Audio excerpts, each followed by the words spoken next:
microphone, but the lead isn't long enough. Thank you. Oh! Good evening! Hello, Monica, how are you, lovely? Well, hello, hello, hello, hello. How are you all? So, this is our second gig tonight for you lot. Well, whether you were at the Ugly Mug 2 nights ago. So, yes, we played the, I like to call it the Ugly Mug. I think that's a better name than the Brass Mug. Don't you? The Ugly Mug, it's good. It's like got a real rock and roll vibe. Oi, where you go? I'm going to the King Ugly Mug. Don't talk to me like that. So, I undertake this opportunity. Listen, it was the Nicko stand-up, Nicko talk tour, because my mate in the band, Bruce, thinks he can do better than me. Right, yeah. And bless his heart, he's great, isn't he? He does his like 3-hour show, it's brilliant. And he does his a cappella songs and tells stories about everybody, especially the good-looking bloke in the band. No, it's not him, although he's up there talking about himself most of the night.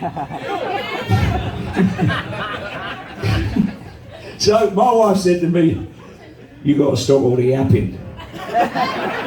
He said, "People pay money to come see your band play. And yourself, not no yapping, telling king stories and all that laugh, you know." So, it gives me great pleasure to not talk a lot to you at night. Come here, give this lady a big hand. She took some fantastic pictures. Hello, darling. Did I get the name right? Paparazzi. It's not paparazzi, it's Barbara. Very cool name that, isn't it, with all the camera art? Thank you so much. She took these incredible photographs of myself. Not so sure about the rest of them, but anyway, no. And all the guys. No. It gives me great honour to introduce you to these fine musicians I'm playing with. I am blessed to play with great players all my life, all my professional life. And none more so than this band up here, collectively known as the Tarts. Not Pop Tarts, no, not that kind of tart. We're certainly not pop. Ladies and gentlemen, on the banjo, stage left, right for you, Mr. Mitch Chandler, very dear best friend. Also, is my partner. No, not like that. We want ribs! What do you mean I'm standing with my hand on my hip? He is not that kind of partner. Mr. Mitch Chandler on the banjo. Oh! Tell him what you want. A Dave Murray Stratocaster. Yes. Oh. We sent a picture of that very guitar to Dave, yes, Thursday. What was it he sent back, a note to you? Very nice. Very nice. Yeah, no, what else did he say? Sir. Oh. I thought, yeah, you want to hear him play before you say that. Dave Murray Strat, beautiful. Now, this is the second best bass player I've ever played with in my life. Listen, I said that to the audience Thursday, and I was informed that if I didn't tell you that lot, you lot tonight, he was going to have a strop and walk off. Ladies and gentlemen, Rob Stokes on the bass. Now, Mr. Red Banjo, stage right, your stage left, is the wonderful one and only Mike Rivera. Thank you so very much. 7 deadly sins. And I'll leave the second best looking bloke in the band to last. Mr. And on keyboards at the back, Eldred Kira, please, ladies and gentlemen. I said Eldred, it's actually Eldad. But he was playing some reggae the other day, and I thought, oh, it's Eldred. Here, man. You got some nice dreadlocks there. Last but not least, ladies and gentlemen, I'm doing this now so we can get on with the music, right? Ladies and gentlemen, I was told and informed not to try and pronounce this man's second name, because I fucked that up the other night, and I'll probably fuck it up tonight. Excuse me swearing. We got any kids in? No? Oh, yeah, I do beg your pardon. I will stop the cursing. On vocals, the one and only Paolo, ladies and gentlemen. He was going to say a few words, but I got his mic. So, are you liking it so far? How's it sound out there? As you know, before we carry on, I'm going to get something out of the way. What? Never mind. I'd like to say a thank you to Tommy, our sound engineer over here. Give it up for Tom. David on lights over there and smoke machine, which is not smoking. So he got the message. It's an actual no smoking bar now tonight. Probably Dave. And what's the lady's name who owns this venue? Maria. I haven't met a girl named Maria, because she never came to see us at soundcheck. I'd like to say thank you to Maria and the, what's the name of the gig we're doing? The Haven. Couldn't it have been something different, like the Ugly Mug Haven or something? Thank you to her and Haven. And listen, please take care of your bar staff tonight, because they're looking after you. All right. So, have you enjoyed the Seventh Son intro? You know, we are kind of more or less doing, not the whole album obviously, but we're doing a lot of songs, and this one's one of my favourites. Now, I get this asked this a lot. People say, what's your favourite Maiden song? All of them. What's my least favourite Maiden song? Well, that'd be silly. How can they be all of them the greatest, happiest songs and then all of them not? No, I'll tell you the hardest song for me to play, which is not the one that I don't like the most, is Power Slave. Oh my gosh. It's a bit of a wicked drum part. It may not sound it to you lot, but believe me, when I'm playing it, I'm like, what comes next? Oh yeah, that bit. Oh no. And it's got a triple bird's eye ending. Da da da da da da.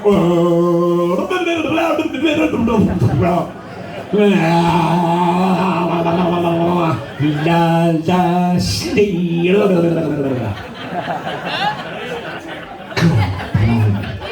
Harry Harris, he just, I mean, the stuff he writes. Who's got the new Senjutsu album? Wow. Who's got a favourite track off of it? Hell on Earth. The Parchment, yes. I'll put my hand up to that, I love that track. Mind you, we were rehearsing some of those songs and I got told off by Steve. Which is fair enough. He said, look, we shouldn't be doing songs with your titanium tarts that we haven't yet played with the band Maiden. You know, your own band, Nick. And he's got a point. So we were going to do a couple off the new album, but we're not.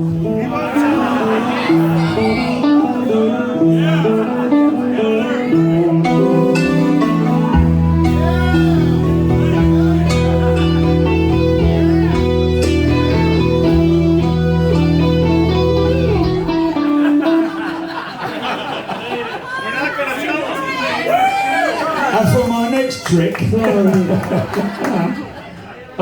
yeah, so we're going out on tour next few months, and we got a new realm, which is I'm allowed to tell you about because it's the Senjutsu realm. You know, like when we started the last Legacy of the Beast tour, it was the War realm, and yours truly was camouflaged behind a net. You lot could still see me though, couldn't you? That didn't really work. Bruce was very upset. We can still see him. I don't know if I like that. Anyway, so we're going to do Senjutsu. Not all of it, but a couple of songs off it at least. So be something to look forward to. That we kick off in Europe, then we go South America, then we go to North America, and then we kick it off. Sorry, we end up in Tampa. Only up the road for you, lot, isn't it? So yeah, looking forward to that. Got to start rehearsals end of April. God willing that we're all still here. If you know, let's be honest, this Ukrainian-Russian malarkey is pretty bad, eh? You know, I feel sorry for both of the, you know, our fans in Russia as well as the Ukrainians. But we were supposed to play there, in June, and we unfortunately will not be able to go. Hopefully we can go afterwards or early next year. You know, obviously we'll put those gigs in the back pocket. Hopefully we can go and see our Russian fans, because we got a lot of fans in Russia. And when I remember when I first went there back in the 90s, we were there when they opened the very first McDonald's in Moscow. You believe that? Our promoter went, "Come on, we're all going out." We thought, oh, maybe we'll go and visit the Kremlin or something. No! Pulls up outside McDonald's. It's only been open a couple of days. There's a fucking queue a mile long of people wanting to get in McDonald's. And what did we do? Walked in the front door in front of everybody. We were all like this. Oh. Sorry, excuse me. Anyway, so yeah, a bit sad all that. So I'm going to get on with it. And we're going to do one of my favourite songs off this album. And we are very pleased and blessed to be able to play this song called Infinite Dreams. Just for you.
This is honestly the last time I'm going to get up here and have a yap. No. Is my nose grown? I would like to take this opportunity to thank my lovely wife and the manager of Titanium Tart, Lady Phoenix Productions. She introduced the band. My wife Rebecca. Let's give her a big round of applause. We got a very dear old friend of mine, Rob Meaves. He's at the back doing the merchandise. There he is, he's waving. Give him a round of applause. Oh, Infinite Dreams. Oh my gosh, I just love that song. I mean, it starts off nice and, you know, so good. All nice and easy and like jazzy, almost. Kind of funky in a way, isn't it? Anyway, yes, rock and roll ribs, ladies and gentlemen. We need one up in Orlando. We got some awesome bloggers. Some awesome what, mate? Some bloggers. Bloggers? Yes, sir. Oh, it's a rock and roll rib shirt. Love it. Right, so I will be signing a couple of things. I'm only going to do one a piece. I say one a Carmine. Yeah, Carmine apiece, get it? What? It took a while for me, I had to explain that one to you. You can't say Vinny because it's a PJ, isn't it? So, oh, that's his brother Frank is a PJ. Apathy is Vinny. So it's funny, you can't really say, oh, I'm going to have a Vinny, like a apathy. The Carmine is a piece. So if you want a piece of pizza, I'll have a Carmine, please.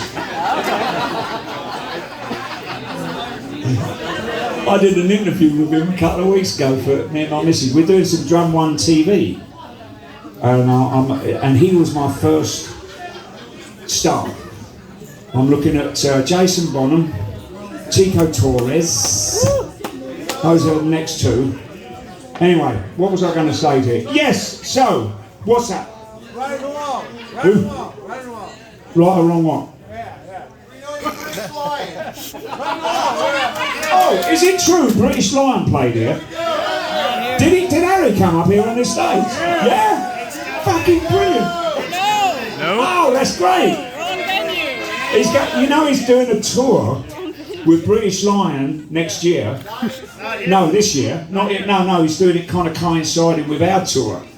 And on a day off, I think he's getting up with the boys and, oh, good luck to him, you know, I mean, he's so vibrant when he wants to play, he just wants to play all the time. He's a prolific songwriter, one of the best I've ever worked with in my life. I mean, these epic songs he writes, oh, you know, talking about, yeah, so thank you. Yes, we did touch on the Senjutsu, three songs at the end of the album, right? Parts, but that's like 11 minutes long, isn't it? Hell on Earth. What was the one before that? Oh, Death of the Celts, yeah. 3 epics. And it nearly beats Bruce. But me, 18 minutes long. Empire of the Clouds. Yes. Yeah. Ladies and gentlemen, I've got to say, listen, isn't it great? We can all get together again. Hug one another. I'm a hugger, I love hugging, right? You know, it's all right, you know, my wife said, don't shake hands with people. Well, that's fine. That, you know, hey, listen, both my wife and I came back, not with COVID, but we got COVID a week before we were coming home to America, or 10 days prior to it. I did a gig with Adrian when he closed his show out, Smith Kotzen gig. It was his last gig, yeah. And I got him, did Wasted Years and Solar Fire. And the next morning I went to see the new Senjutsu Realm of the Legacy Tour, and I had to take a test, a lateral flow test, and it came back positive. So my tour director, Ian Day, said, throw that out, that ain't right. So I took another one. No, it wasn't, because he had a red line from the top to the bottom, as well as the two. Right? And you all know what that means. He said, yeah, that's no good, it's not supposed to have a red line all the way down it like that. Throw it away, you're probably negative. Well, I did another one. Within 10 seconds, this freaking line came up at the bottom before the top one. And then I went to have a PCR test, and it was like, hello, you definitely got it. Yeah. So anyway, we brought that back. So we're COVID free. Yes. So, yeah. Well, I say we're free. You know, we're not likely to get it again, even if we had someone who's got it. So no, me. Isn't it nice though? Everybody's in a room having a party again. I love it. Okay, what are we doing? Oh yeah, 7 Sun for you. God bless.